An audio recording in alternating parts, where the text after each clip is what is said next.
बहुत स्वागत है आप सभी का। आप देख रहे हैं आपकी बार किसकी सरकार, और सरकार बनती हुई दिखाई दे रही है नरेंद्र मोदी की एक बार फिर। लेकिन एनडीए की सरकार, केवल बीजेपी की सरकार नहीं। जी हां, इस बार भारतीय जनता पार्टी बहुमत से दूर रह गई है। 237 सीटें पर लीड कर रही है भारतीय जनता पार्टी। कांग्रेस पार्टी 100 पर आ गई है 52 से बढ़कर के, और 291 पर एनडीए इस वक्त जो है सरकार बनाने की स्थिति में दिखाई दे रहा है साफ साफ। कुछ बड़ी सीटों की भी आपके सामने मैं चर्चा कर देता हूं। आपके सामने एक एक करके आती रहेंगी सीटें। स्मृति ईरानी अमेठी से 66,000 वोटों से पीछे चल रही हैं।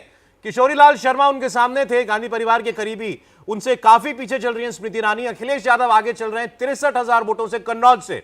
तो मार्जिन उस लिहाज से बहुत ज्यादा नहीं दिखाई दे रहा, लेकिन अच्छी लीड है। 72,000 से उनकी पत्नी डिंपल यादव मैनपुरी से आगे चल रही हैं।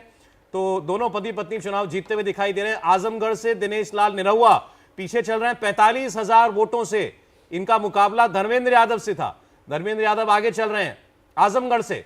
45,000 का मार्जिन अभी है, और ये सब देखिए इतना मार्जिन रिवर्स होना मुमकिन नहीं हो पाता है। कैराना से इकरा हसन आगे चल रही है, 32,000 का मार्जिन इनका भी दिखाई दे रहा है। तो यूपी के अंदर समाजवादी पार्टी और कांग्रेस ने बड़ी जबरदस्त लड़ाई लड़ी है, और बीजेपी नंबर 1 पार्टी भी यूपी के अंदर नहीं बढ़ी है। लेकिन ऐसा नहीं है कि भारतीय जनता पार्टी के लोग बड़े मार्जिन से नहीं जीत रहे। मैं कुछ आपको बताता हूं। जैसे गुना से ज्योतिरादित्य सिंधिया 4,43,000 वोटों से आगे चल रहे हैं।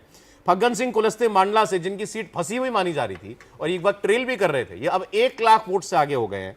शिवराज सिंह चौहान 6,39,000 वोटों से आगे हैं। मुझे लगता है ये रिकॉर्ड वाली श्रेणी में होंगे कहीं ना कहीं। रिकॉर्ड तो वो इंदौर की सीट का जाएगा जहां पर कांग्रेस नहीं था, तो 8 लाख से ज्यादा से वो जीत जाएंगे। इसके अलावा मैं आपको बताऊं तो पोरबंदर से मनसुख मांडविया जो है वो 3,80,000 वोटों से, अमित शाह गांधीनगर से 6,40,000 वोटों से आगे चल रहे हैं। तो पीयूष गोयल और अमित शाह में कंपटीशन है। हाँ, पीयूष गोयल 1,92,000 वोटों से आगे हैं। नारायण राणे 55,000 वोटों से। मनोज तिवारी कन्हैया कुमार से दिल्ली में 1.25 लाख वोटों से इस वक्त आगे चलते हुए दिखाई दे रहे हैं। दिल्ली की सारी सीटों पर बीजेपी आगे चल रही है। जी, लगभग 7 बजे के आसपास बीजेपी मुख्यालय में प्रधानमंत्री नरेंद्र मोदी वहां पे जाने वाले हैं, और समझा जा सकता है कि वहां पे जब वो जाएंगे तो पार्टी के कार्यकर्ताओं को एक संबोधन भी होगा। यह बड़ा खास होगा प्रधानमंत्री नरेंद्र मोदी का ये नरेशन सुनना, जो कि आज की जीत के बाद जब वो नरेशन देते हैं, क्योंकि उनके नरेशन में आप देखें तो हर एक रिजल्ट को वो अपने नज़रिए से देखते हैं। उसमें इस रिजल्ट को कैसे पेश कर रहे हैं, ये निश्चित तौर पर उस पर नजरें टिकी रहेंगी। फिलहाल समय जो है वो 7 बजे के आसपास का समय तय हो गया। अब ये प्रोग्राम फिक्स है ये। अच्छा, ठीक है। तो वो मतलब प्राइम मिनिस्टर की विक्ट्री स्पीच जो है एक किस्म की नेचुरली अपने कार्यकर्ताओं को संबोधित करते हैं। हर चुनाव के बाद हम लोग देखते हैं कि कार्यकर्ताओं को संबोधित करते हैं। फिर बीजेपी पार्लियामेंट्री बोर्ड की बैठक होती है, उस बैठक में रिजल्ट को लेकर चर्चा होती है। फिर आगे क्या कुछ किया जाना, इन सारी चीज़ों को लेकर चर्चा होती है। जहाँ राज्यों को पे भेजे जाने, जैसे उड़ीसा में वहाँ केंद्रीय पर्यवेक्षक भेजे जाने हैं, तो ये सारे फैसले आज होंगे। जी, तो कांग्रेस पूछेगी रजत जी कि इसमें कौन सी जीत का श्रेय ले रहे हैं मोदी जी? कांग्रेस तो कुछ भी पूछेगी। अब देखिए, कांग्रेस की बातों इसलिए नहीं मैं ज़्यादा तवज्जो देता हूँ। मान लीजिए 350 सीट जीत जाते या 400 पार हो जाते, तब वो कहते ईवीएम में गड़बड़ी है, अमित शाह ने डीएम को फ़ोन करके वोट चेंज कराए। तो वो कुछ लोग ऐसे होते हैं वो किसी भी स्थिति में सुखी नहीं हो सकते। लेकिन आज मुझे लगता है कुछ तो सुकून तो जरूर लेकिन मिला सौरभ, होगा वाकई बीजेपी को आप देखें तो जैसे जैसे प्रोपेगेंडा से उन्हें लड़ना पड़ा है इस पूरे अभियान के दौरान, वो भी आसान काम नहीं था। ईवीएम, डीएम का फोन, आरक्षण खत्म कर देना, मतलब इतनी सारी चीजें। दो बातें जो हुसैन ने कही बहुत क्रूशल हैं, क्योंकि उन्होंने उन इलाकों में विजिट किया जहां पर मुस्लिम डोमिनेटेड लोग हैं। तो हुसैन ने 2 बात मेन बताई। एक तो जो मुस्लिम हैं उन्होंने एक मुश्त वोट दिया, ये कोई न्यूज़ नहीं है, तो सब जानते हैं। पहला इन्होंने कहा कि उसमें वो SC ST जुड़ गया, जिसको ये डर लगा अगर ये 400 पार गए तो फिर आरक्षण को ख़त्म कर देंगे। उस आरक्षण की बात को काउंटर करने के लिए बीजेपी ने जो नैरेटिव गढ़ा कि ये आपका आरक्षण छीन करके मुसलमानों को दे देंगे, उससे वो तो खुश नहीं हुए, मुसलमान और भी नाराज़ हो गए। और इस बार वो पूरी ताकत से बाहर निकले कि नहीं, हराना ही है। जो पहले घर बैठ जाते थे, वोट नहीं देते थे, यही बिल्कुल ठीक बात है। वो जो पहले घर बैठ जाते थे या थोड़े सॉफ्ट हो गए थे, या जो कहते थे मुस्लिम महिलाएं 3 तलाक के बाद में वो वोट तो नहीं देंगी, चलो जाएंगे नहीं वोट या देने। जो थोड़ा बिखर जाते थे, हाँ, थोड़ा तो BSP, वो भी थोड़ा कंसोलिडेट OWC, होके उन्होंने वो एक वोट मुश्त किया। इधर पड़ गया। तो ये इस ओवरऑल जो उत्तर प्रदेश, और ये सिर्फ यूपी में हुआ है। रजी, लेकिन इस पूरे डिस्कशन में हम यूपी में भी अखिलेश यादव को थोड़ा सा मुझे लगा मिस कर रहे हैं, या कम क्रेडिट दे रहे हैं क्या? नहीं, अखिलेश यादव को क्रेडिट जरूर देना चाहिए, क्योंकि अखिलेश यादव ने जो रणनीति बनाई वो पिछले 4 चुनाव में उन्होंने नहीं बनाई थी। वो 4 चुनाव में हर तरह के एक्सपेरिमेंट कर चुके थे, वो फेल हो गए। इस बार फिर उन्होंने मनाया, और उनकी जो गजब की बात जो मैं देखता हूं इस सब में, वो था कॉन्फिडेंस। आप 2 बार लोकसभा के, 2 बार असेंबली के इलेक्शन बुरी तरह हार जाएं, उसके बाद ये कहें हम 80 सीटें जीत रहे हैं, हम बनारस में मोदी को हरा देंगे, तो ये बात कहना पब्लिक के बीच में, इसके लिए बड़ी हिम्मत चाहिए। और उन्होंने ये अपने कार्यकर्ताओं में जोश अच्छी तरह से भरा। और दूसरा, वो जानते थे कि मुस्लिम वोट उनके साथ है, उसके साथ जो कास्ट कॉम्बिनेशन उन्होंने किए, एक एक कैंडिडेट उस जाति के हिसाब से सोचकर, देखिए उस समय तो कहा जा रहा था उन्होंने 3-3 बार कैंडिडेट बदल दिए, समझ नहीं है, गलती कर रहे हैं, लेकिन अल्टीमेटली उनका तीर निशाने पर लगा। हुसैन, आप, मैं ये मुसलमानों के नज़रिए से नहीं पूछ रहा हूँ सवाल, आपको अब जहाँ भी लोगों से आपने बात की, कहीं कोई बीजेपी से कोई खास नाराजगी का जिक्र होता हो जाति विशेष में, या अखिलेश यादव के लिए कहीं कोई क्रेज दिखाई देता हो, कहीं कोई नजर आया था ऐसा कुछ? नाराज़गी वाली बात जहाँ तक है, उसमें बहुत सारे फैक्टर हैं, जो कि जीत के का अगर कोई एक रीज़न हम तलाशेंगे तो नहीं तलाश सकते, बहुत सारे कॉम्प्लेक्स रीज़न है। और उसमें जो संगठनात्मक बीजेपी का जो अपना संगठन है, उसके अंदर भी एक नाराज़गी थी। और बहुत सारे संगठन में काम करने वाले लोग, जिनके छोटे मोटे काम किसी ऊपर के नेता से कह करके हो जाने चाहिए थे, वो नहीं हो पा रहे थे। सांसद अपने नीचे के लोगों के काम नहीं करवा पा रहा था। बहुत तरह के कॉम्प्लेक्स रीज़न मिले, और उसमें बेरोज़गारी, महंगाई और दूसरे बहुत सारे रीज़न मिलते चलेगा। और उसने एक बड़े रीज़न को तैयार किया, जिसकी वजह से हम इस तरह के आंकड़े इस वक्त देख पा रहे हैं। और उसमें वो सीटें भी फंस गई जो नहीं फंसनी चाहिए थी। मतलब अयोध्या, जहाँ पर अयोध्या है, जो फैज़ाबाद लोकसभा के अंदर आती है, वो सीट एक नाक की लड़ाई की तरह से मैं उस सीट को देख रहा था बीजेपी के लिए। और वो अभी भी मुझे लग रहा है फंसी हुई, तकरीबन 9000 के आसपास के वोटों से अवधेश प्रसाद वहाँ से लीड कर रहे हैं। तो बहुत सारे कॉम्प्लेक्स रीज़न है, उसमें ब्राह्मण ठाकुर का भी रीज़न रहा, उसमें SC/ST OBC other backward caste का ये भी रीज़न रहा। तो सारी चीज़ों ने मिल करके शायद काम किया है, और तभी जो है अखिलेश यादव ये कमाल करके दिखा पाए। एक बात जो हुसैन ने कही ना, वो बहुत इम्पोर्टेंट लगती है, कि जो सत्ता में भागीदारी नहीं होना, ये भी एक बड़े कलेश का विषय है बाकी लोगों के लिए, कि भाई सिर्फ बहुत ही शीर्ष वाले लोगों के लिए सत्ता है क्या?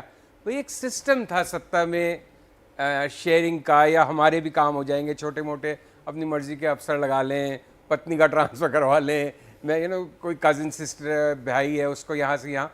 इस सरकार में कोई सुनवाई नहीं, या तो आप बिल्कुल ऊपर तक जाओ, तो इतना आसान नहीं है। उसके सिवा अफसरों का राज पूरे देश में नहीं, लेकिन गवर्नेंस का कोई भी मॉडल ऐसा नहीं हो सकता जिसमें नहीं, अब ये देखिए, मैं फिर से संजीव आपको कहूंगा, ये बात उत्तर प्रदेश में लागू होती है, मध्य प्रदेश में क्यों नहीं होती? बिल्कुल सही बात है, मेरे पास उत्तर नहीं है, मैं तो एक ये बात उत्तराखंड में क्यों नहीं लागू होती? बिल्कुल बिल्कुल ये बात सही बात दिल्ली में, देखिए, लेकिन मेरी बात गलत है क्या होगा कि सत्ता में भागीदारी नहीं थी?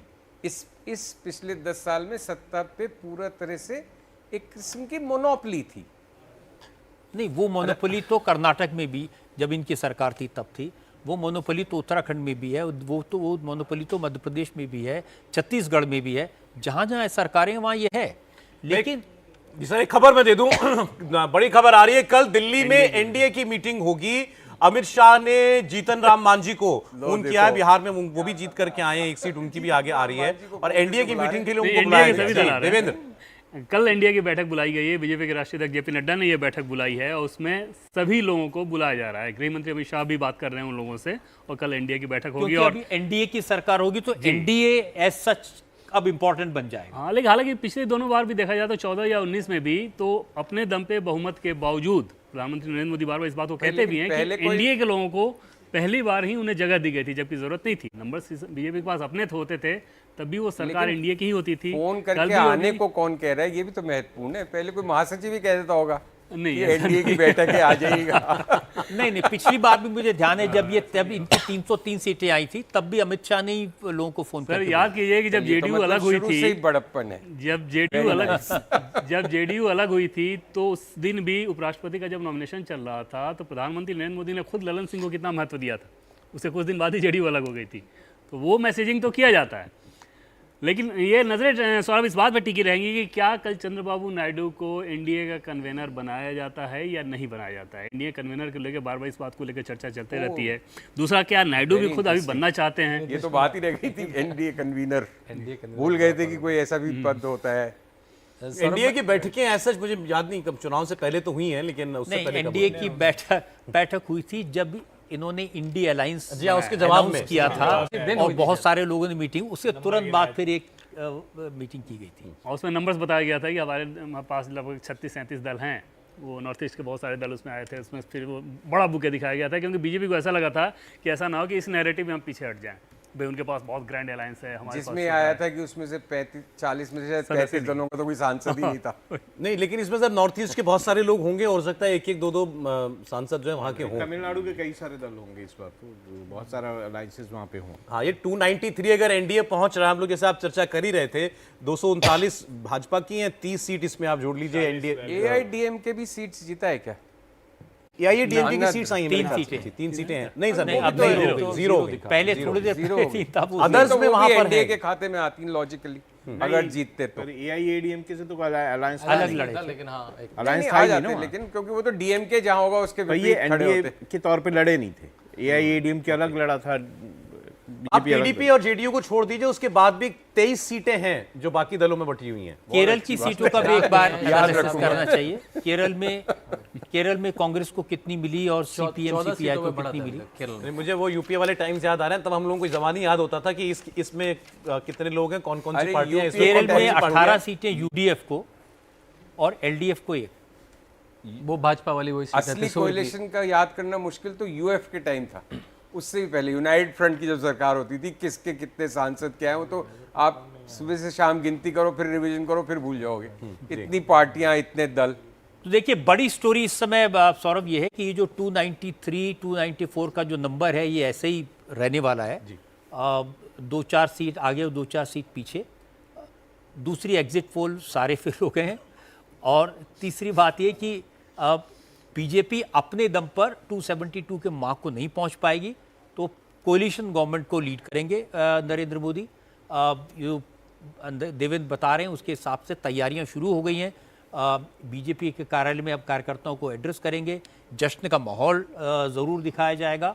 और कल एनडीए की मीटिंग होगी जिसमें सर्वसम्मति से नरेंद्र मोदी को वो लोग नेता चुनेंगे, वो फिर सरकार का दावा पेश करेंगे। ये ब्रॉडली एक नैरेटिव अभी दिखाई दे रहा है। आपने पूरा समराइज कर दिया।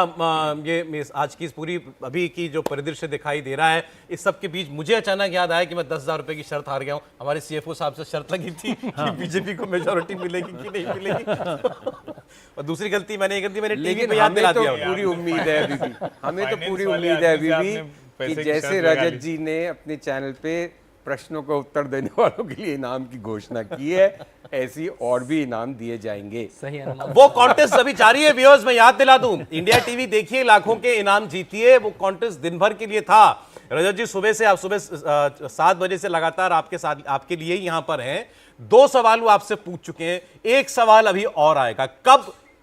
अच्छा, 3 सवाल हो चुके हैं। तीनों पूछ लिए आपने? 3 सवाल पूछ ठीक है। चुके हैं। तो उस वक्त शायद जब मैं यहाँ नहीं था। आप थोड़ी देर ब्रेक के लिए गए थे तो उसमें मीनाक्षी ने वो मीनाक्षी तीसरा ने सवाल पूछवा पूछवा लिया था। अच्छा, तो 3 तो आप में से कौन लकी विनर होगा ये इंडिया टीवी बता देगा। देश के चुनाव का विनर कौन है ये आपने बता दिया।